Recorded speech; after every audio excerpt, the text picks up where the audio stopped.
Hello, God bless from Up Ministries. It's me, Dick Jr. I'm coming to you today to read you 1 Kings chapter 7. This is about Solomon building his own house, and things that he makes for the temple as well. The last chapter was mostly about the temple. So,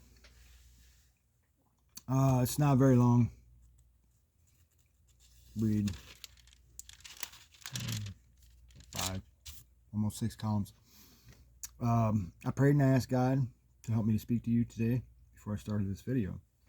And I suggested anytime you place yourself in God's Word, that you also ask Him for knowledge, wisdom, and understanding specifically. And there's a promise such as that in Ephesians chapter 1, verses 16 and 17. I also suggest, though, that you go to God with anything in prayer. Just try it out and see how it works. Wants, needs, fears, health concerns, family problems, whatever. Go to Him, ask Him. See how it works. I can't make promises on those prayers, but I can promise you that He is a prayer answering God, and He does hear us if we go to Him and we seek Him. So, those things being said, I'm going to go ahead and get started here in 1 Kings chapter 7, verse 1.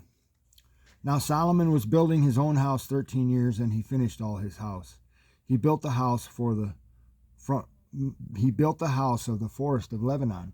Its length was 100 cubits, and its width was 50 cubits, and its height 30 cubits, in 4 rows of cedar pillars, on 4 rows of cedar pillars with cedar beams on the pillars.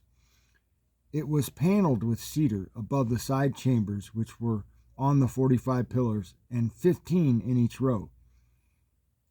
There were artistic window frames on 3 rows, and windows was opposite window in 3 ranks. All the doorways and the door post had square artistic frames, and the window was opposite window in 3 ranks. And then he made the hall of pillars. Its length was 50 cubits, and its width 30 cubits. And a porch was in front of them, and pillars, and a threshold in front of them.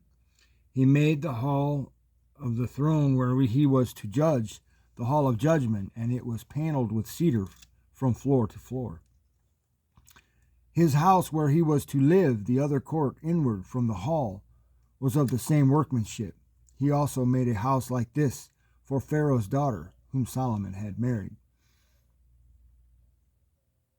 All these were of costly stones, of stone cut according to measure, sawn with saws, inside and outside, even from the foundation to the coping, and so on the outside to the great court. The foundation was of costly stones, even large stones, stones of 10 cubits, stones of 8 cubits. And above were costly stones, stones cut according to measure, and cedar. So the great court all around had 3 rows of cut stone, and a row of cedar beams, even as the inner court of the house of the Lord, and the porch of the house. Now King Solomon sent and brought Hiram from Tyre. He was a widow's son from the tribe of Naphtali, and his father was a man of Tyre, a worker in bronze. He was filled with wisdom and understanding and skill for doing any work in bronze. So he came to King Solomon and performed all his work. He fashioned the 2 pillars of bronze. 18 cubits was the height of one pillar, and a line of 12 cubits measured the circumference of both. He also made 2 capitals of molten bronze to set on the tops of the pillars. The height of one capital was 5 cubits, and the height of the other capital was 5 cubits. There were nets of network and twisted threads of chainwork for the capitals, which were on the top of the pillars, 7 for one capital and 7 for the other capital. So he made the pillars, and 2 rows around on the one network to cover the capitals, which were on top of the pomegranates. And so he did for the other capital. The capitals which were on the top of the pillars in the porch were of lily design, 4 cubits. There were capitals on the 2 pillars, even above and close to the rounded projection which was beside the network, and the pomegranates numbered 200 in rows around both capitals. Thus he set up the pillars at the porch of the nave, and he set up the right pillar and named it Jachin, and he set up the left pillar and named it Boaz. On the top of the pillars was lily design, so the work of the pillars was finished. Now he made the sea of cast metal 10 cubits from brim to brim, circular in form, and its height was 5 cubits and 30 cubits in circumference. Under its brim gourds went around, encircling it 10 to a cubit, completely surrounding the sea. The gourds were in 2 rows, cast with the rest. It stood on 12 oxen, 3 facing north, 3 facing west, 3 facing south, and 3 facing east. And the sea was set on top of them, and all their rear parts turned inward. It was a handbreadth thick, and its brim was made like the brim of coffee, as a lily blossom. It could hold 2,000 baths. And then he made the 10 stands of bronze. The length of each stand was 4 cubits, and its width was 4 cubits, and its height 3 cubits. This was the design of the stands. They had borders, even borders between the frames, and on the borders which were between the frames were lions, oxen, and cherubim. And on the frames there was a pedestal above, and beneath the lions and oxen were wreaths of hanging work. Now each stand had 4 bronze wheels with bronze axles, and its 4 feet had supports. Beneath the basin were cast supports with wreaths at each one. Its opening inside the crown at the top was a cubit, and its opening was round like the design of a pedestal, a cubit and a half. And also on its opening there were engravings, and their borders were square, not round. The 4 wheels were underneath the borders, and the axles of the wheels were on the stand, and the height of the wheel was a cubit and a half. The workmanship of the wheels was like the workmanship of a chariot wheel.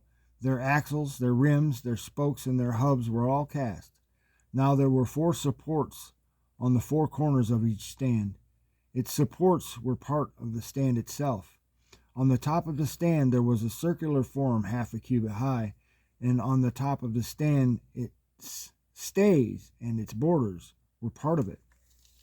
He engraved on the plates of its stays and on its borders cherubim, lions, and palm trees, according to the clear space on each, with wreaths all around. He made the 10 stands like this. All of them had 1 casting, 1 measure, and 1 form. He made 10 basins of bronze. 1 basin held 40 baths. Each basin was 4 cubits, and on each of the 10 stands was 1 basin. Then he set the stands, 5 on the right side of the house and 5 on the left side of the house, and he set the sea of cast metal on the right side of the house, eastward toward the south. Now Hiram made the basins and the shovels and the bowls. So Hiram finished doing all the work which he performed for King Solomon in the house of the Lord. And the 2 pillars, the 2 bowls of the capitals which were on the top of the 2 pillars, and the 2 networks to cover the 2 bowls of the capitals which were on top of the pillars, and the 400 pomegranates for the 2 networks, 2 rows of pomegranates for each network to cover the 2 bowls of the capitals which were on the tops of the pillars. Excuse me. And the 10 stands with the 10 basins on the stands, and the 1 sea and the 12 oxen under the sea, and the pails and the shovels and the bowls. Even all these utensils which Hiram made for King Solomon in the house of the Lord were of polished bronze. In the plain of Jordan the king cast them in the clay ground between the Succoth and Zarethan. Solomon left all the utensils unweighed because they were too many. The weight of the bronze could not be ascertained. Solomon made all the furniture which was in the house of the Lord, the golden altar, the golden table on which was the bread of the presence, And the lampstands, 5 on the right side and 5 on the left in front of the inner sanctuary, of pure gold, and the flowers and the lamps and the tongs of gold, and the cups and the snuffers and bowls and the spoons and the fire pans of pure gold, and the hinges for both doors of the inner house, the most holy place, and for the doors of the house, that is, of the nave of gold. Thus all the work that Solomon performed in the house of the Lord was finished. And Solomon brought in the things dedicated by his father David, the silver and the gold and the utensils, and he put them in the treasury of the house of the Lord. And that is it for Kings, 1 Kings chapter 7. Thanks for listening. God bless.